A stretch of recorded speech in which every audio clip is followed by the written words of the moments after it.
Ito yung naging desisyon ng sangkatauhan nung nasa lambak sila ng Shinar. Sila ay nagkakaisa na gumawa ng laryo. Ano ba ang laryo? Sa Hebro ito ay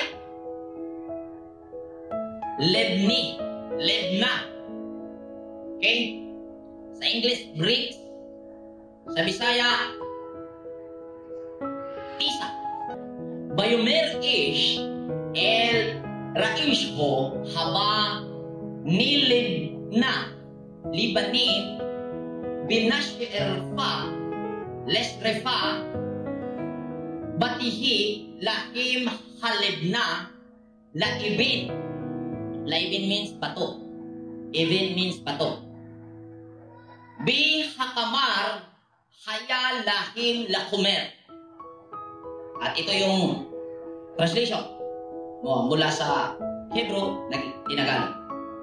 At sinabi nila sa isa't isa, gumawa tayo ng mga laryo. Laryo means brick.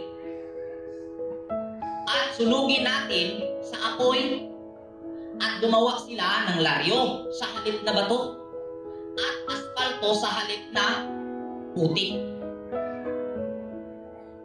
So,